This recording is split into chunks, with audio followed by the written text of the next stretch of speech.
Welcome back to Reading Bear. Today, we will take a look at some new malicious compliance stories. And if you enjoyed my content, please don't forget to subscribe to my channel and post some bear emojis in the comments. Let's go! First one is titled, "Pay me 2 hours now, or 40 hours later to fix it plus $40,000 in taxes." This may not be true malicious compliance, but it makes a fairly good story. A while back I worked as a business consultant, certified public accountant, CPA, for young and startup companies. I was hired by a food delivery service client, think Uber Eats type delivery, with a primarily corporate clientele.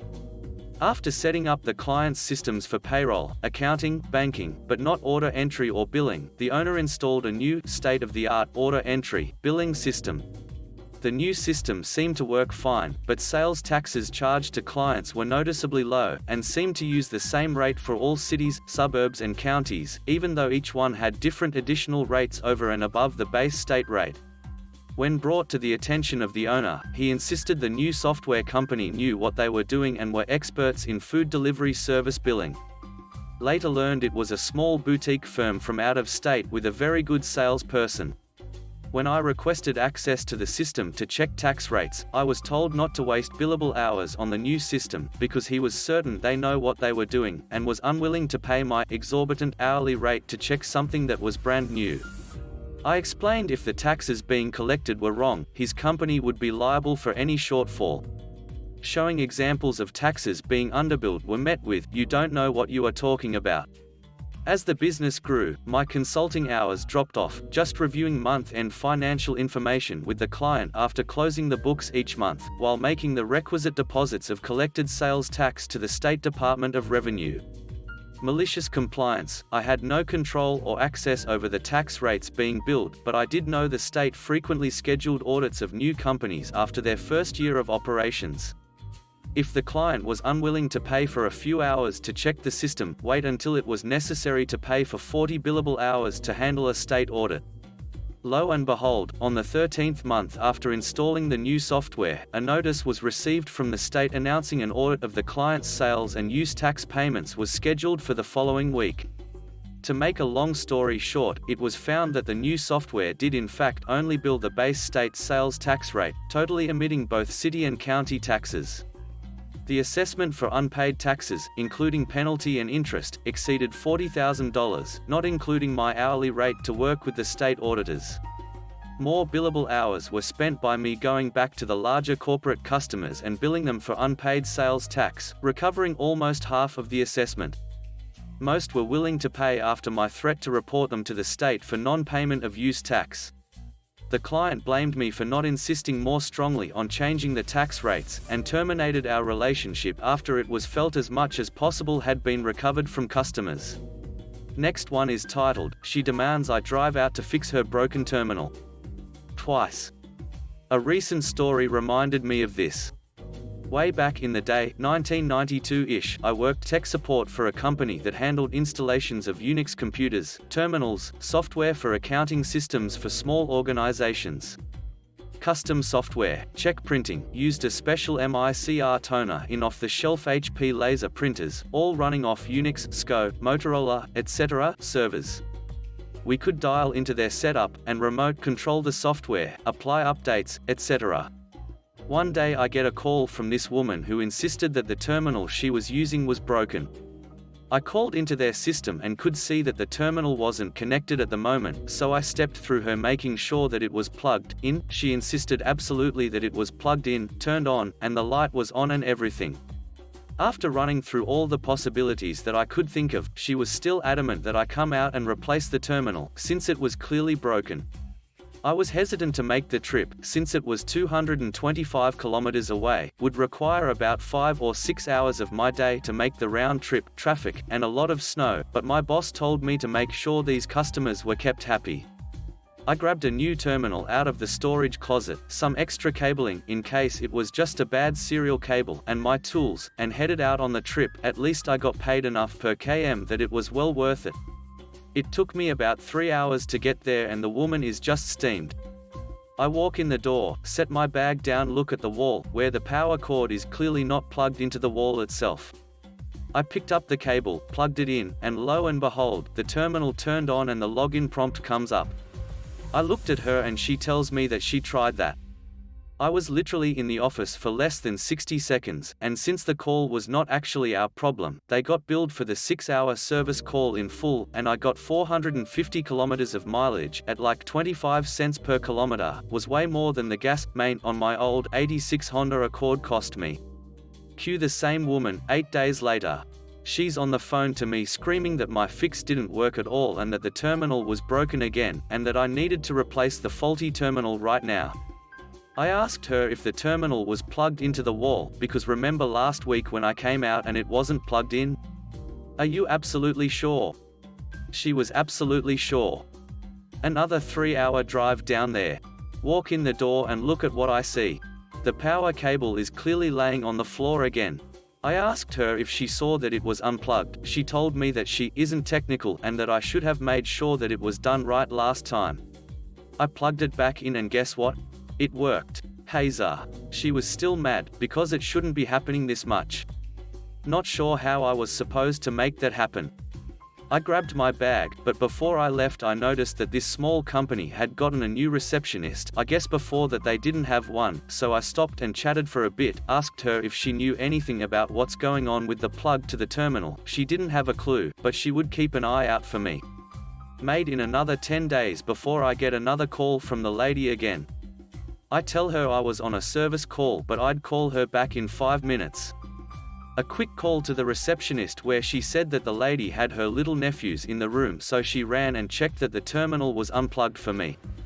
It was. She plugged it back in, and when I called back to the lady she said it was working again, but was still wary that it was going to go out. I told her that if it fails again, have her receptionist call me so she won't have to wait, and I can perform a reset of the connection remotely, a new feature, and get her up and running in 2 minutes. I never had to make another in-person service call to that location again. I sent the receptionist a big box of Bernard Callebaut chocolates for Xmas. Next one is titled, Travel 2,000 kilometers to change a light bulb? Okay. A few years ago I was in a boardroom of a earth-moving company talking to the CEO about how my company, could assist with their maintenance cost. Before the meeting I got all my facts from our guys on the ground. CEO, you are costing us too much to maintain our equipments. Me, you are in the middle of nowhere. It's in the middle of a desert. Travel costs are significant, but we can manage if we plan repairs and maintenance to minimize the travel cost. CEO, well, how about the $10,000 bill to change a broken light last month? Why would you guys charge us and not plan it when the machines is back in range? I knew this one was coming. So I repeat what my guys told me. See, the owner has decided to put his son through the works to take charge of the company. The CEO decided to send Junior to the middle of nowhere to keep him at bay. Junior decided to use his leverage and ordered a minor repair which was not critical be carried out. However, the machine was 2,000 kilometers out. So it was a 2-day trip to change a light. My guys asked to confirm whether that was real.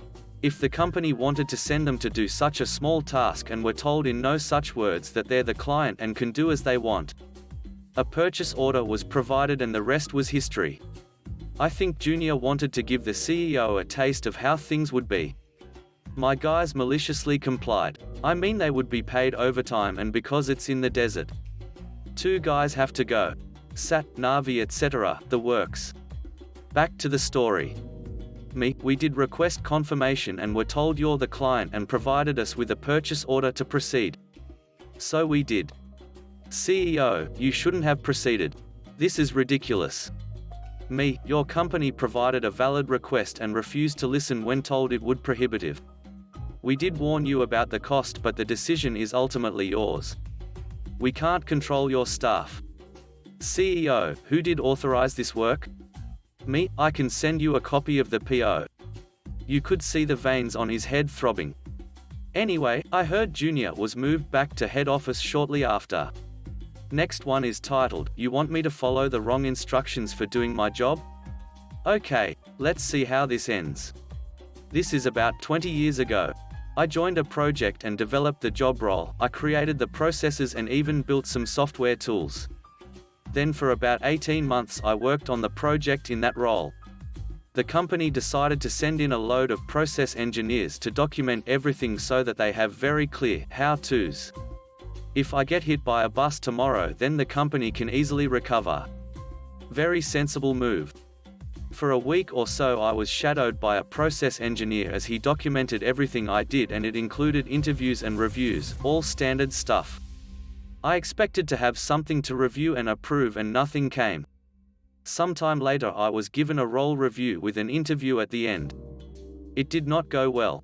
Basically I was told that I was failing to do my job properly and put under remedial action.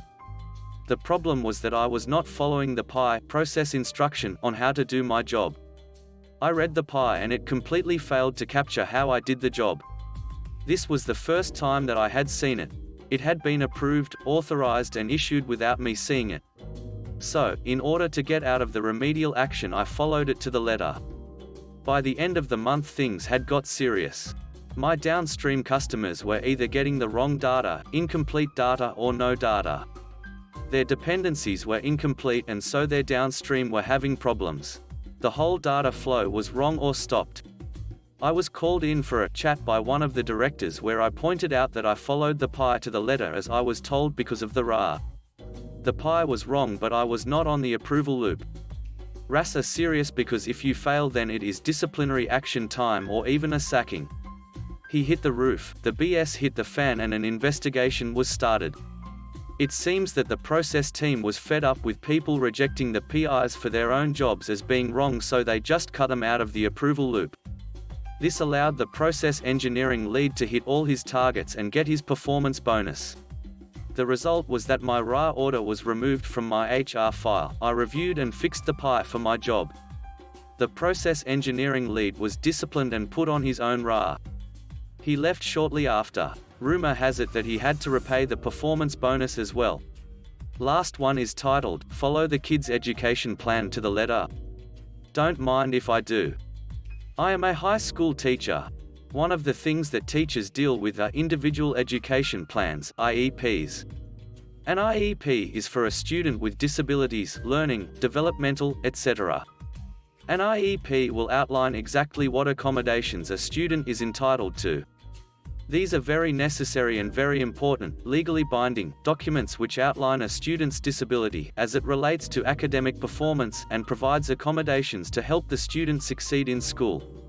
Common accommodations include, may use a calculator on math tests, may have test questions read aloud to him, her, may receive extra time on timed tests, and may take tests in the resource room instead of the academic classroom. It is that last accommodation that is important for this story. If you are unfamiliar, a resource room is the classroom of the special education teacher.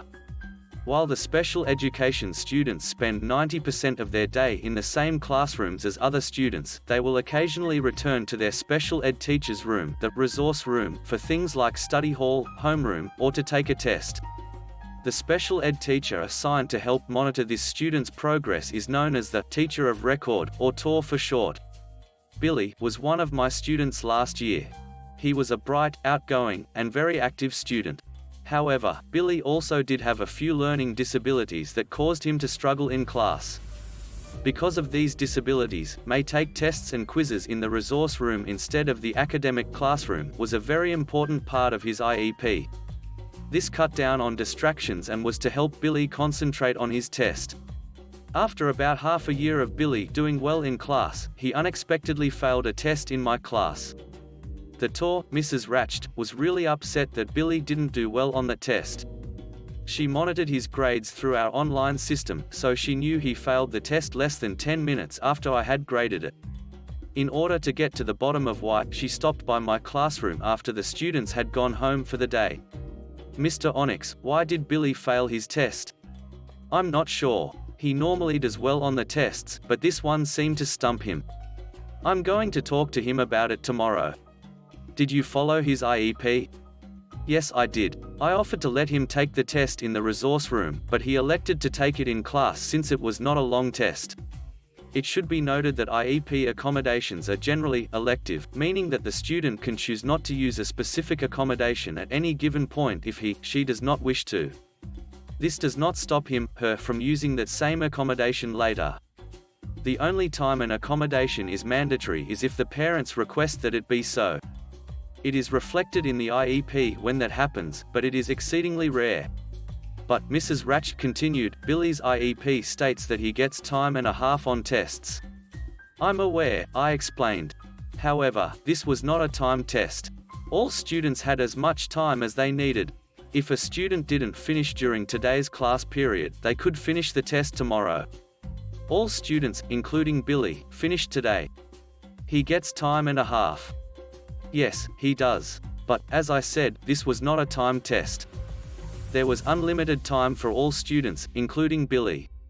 I'm not going to file a non-compliance report on this, but I want you to know that I expect you, the state expects you, to follow IEPs to the letter.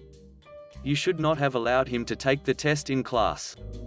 He should have received more time than other students. You dropped the ball on this one and I expect it not to happen again.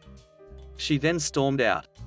Now, Billy had chosen to take the test in class, something he very rarely did. I'm not sure why Mrs. Ratched was so incensed that he hadn't taken the test in her room, since it was Billy's decision, but whatever.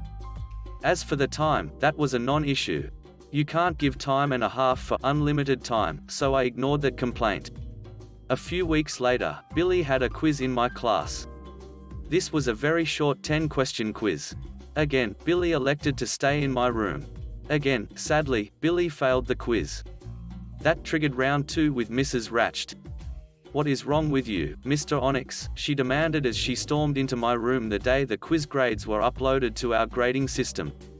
Billy should be in my room taking these tests and quizzes. Billy chose not to. I offered him the opportunity to take the quiz in your room, but he chose not to. I cannot force him. I am getting very tired of your disregard of IEPs. I'm going to be filing a non-compliance report with the administration. I knew I had done nothing wrong, so I wasn't worried. As I suspected, the administration dismissed her complaint as being without merit and I went on my way. Then, about 2 weeks after the complaint was filed and dismissed, I got an updated IEP for Billy. It seems Mrs. Ratched was not happy about Billy failing tests and quizzes when he took them in the academic classroom as opposed to the resource room. As a result, she called up Billy's parents and, through conference with them, got his IEP changed. Instead of Billy may take tests and quizzes in the resource room, it now read, Billy must take tests and quizzes in the resource room under the supervision of the teacher of record. The last 8 words of that mandate caught my eye, under the supervision of the teacher of record. This meant that, as TOR, Mrs. Ratched is now legally mandated to be present in her classroom every time Billy takes a test or quiz. Since special ed has instructional assistants IA, as well as licensed teachers in the room at all times, it is not usually a problem if the TOR is out of the room, since an IA will be in there. Nope, not anymore. I was still upset with Mrs. Ratched for her non-compliance complaint against me, even though it got dismissed. I was also upset with her making demands of me as if I worked for her. I was following the law, following Billy's IEP, and I would be damned if I was going to let anyone tell me I wasn't. Enter the malicious compliance. Every teacher, including special ed teachers, gets a prep period. These periods are periods in which we do not have a class. I use mine for grading and making copies. Some teachers use them to plan for the extracurricular activities they coach or direct. Mrs. Ratched, I knew, used hers to hang out down the hall in the classroom of her boyfriend, a biology teacher with the same prep period as her. If a student had a test quiz to take, it wouldn't be an issue normally. An IA would be in the room, so the TOR didn't have to be. Well, except for Billy, now. You see, Mrs. Ratched's prep period was the same period in which I had Billy in class. About a week after the new IEP was handed down, I had another quiz in class. Unfortunately for Billy, as I explained to him, his parents and Mrs. Ratched had decided that he had to take quizzes and tests in Mrs. Ratched's room. He wasn't happy, but his IEP was not vague on this point. Knowing Mrs. Ratched wouldn't be in the classroom, I took Billy down to Mrs. Ratched's room myself, having my own IA, who was only in my room because of Billy, watch the class. When I got there, I asked the IA where Mrs. Ratched was. She's in Mr. Bio teacher's room, she kindly explained. All right, I said. Billy, have a seat and I'll go get Mrs. Ratched. Mrs. Ratched, I said a few moments later as I got to Mr. Bio teacher's room, Billy needs to take a quiz. We need you down in your room to supervise. Mrs. IA is there, she said with a dismissive wave, she can handle it. Oh, no, she can't, I explained with a smile. You see, I am, as you reminded me, expected to follow Billy's IEP to the letter. His IEP says that he must take tests and quizzes in the resource room under the supervision of the teacher of record. As his teacher of record, I'm afraid that you are required to be there. It would be non-compliance for me to leave the supervision of his quiz up to Mrs. IA. She looked upset but knew that she had backed herself into a corner. Reluctantly, and obviously fuming, she left Ms. Bio teacher's room and returned to her room. For the remainder of the year, every test and quiz I assigned to Billy required that Mrs. Ratched give up her prep period in order to supervise. There weren't a lot of them, but I really enjoyed twisting the knife every so often, just to remind her that it was her actions which forced this. Later, from what I've been told, she tried to get Billy's parents to change the IEP to state may instead of must. They liked that must. They kept it in. Edit. I want to point out that I have no evidence that there was cheating going on in the resource room, nor do I have any reason to think that there was a bad relationship between Billy, Mrs. Ratched, and her IAs. Quite honestly, the reason Billy chose to stay in my room a couple times was because those two assessments were short tests, quizzes and, like all kids, Billy just didn't want to spend the time walking down to Mrs. Ratched's room. Also, like all kids, Billy was just not prepared for those tests, hence him failing. For the couple people who questioned why I let him stay in my room for the quiz after he had failed the first test, please keep in mind that his IEP, at that point, stated, may take tests in the resource room. The key word is may. The decision was his to make. I could encourage him, but not require him to take tests in the resource room, well, until the IEP was changed to must. Thanks for listening.